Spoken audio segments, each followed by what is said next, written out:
दिल्ली में हर साल मानसून आते ही यमुना का बढ़ता जलस्तर लोगों की चिंता बढ़ा देता है।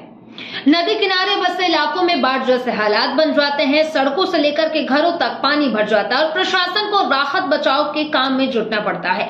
लेकिन अब इस पुरानी समस्या का स्थायी समाधान निकालने की दिशा में बड़ा कदम उठाया जा रहा है।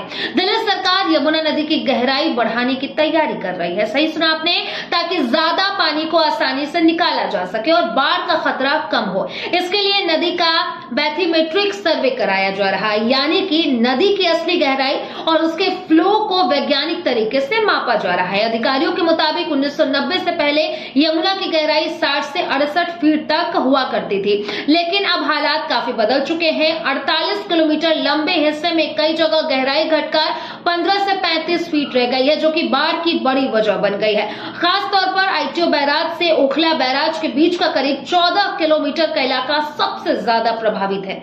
यहाँ नदी की गहराई बेहद अनियमित हो गई है, कहीं बहुत कम है तो कहीं थोड़ा ज्यादा है और कुछ जगहों पर तो गहराई 23 फीट से भी नीचे चली गई है। ऐसे में जब हरियाणा के हथनी कुंड बैराज से थोड़ा सा पानी छोड़ा जाता है तो दिल्ली में जलस्तर तेजी से बढ़ जाता है और इसी समस्या को देखते हुए अब ड्रेनेज यानी कि नदी की खुदाई और सफाई की योजना बनाई गई है, ताकि नदी की गहराई 7 से 10 फीट तक और भी बढ़ाई जा सके। इससे पानी का बहाव बेहतर होगा और बाढ़ का खतरा कम हो जाएगा।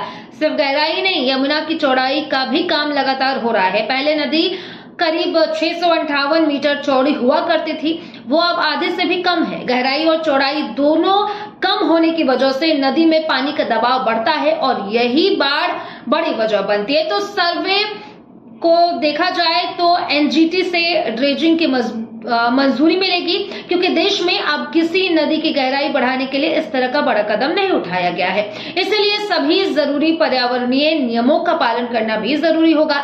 अगर इस योजना को मंजूरी मिल जाती है तो आने वाले समय में दिल्ली को हर साल आने वाली बाढ़ से राहत मिलेगी और यमुना नदी का बहाव भी पहले से ज्यादा सुरक्षित और इसी के साथ साथ सुचारू हो पाएगा।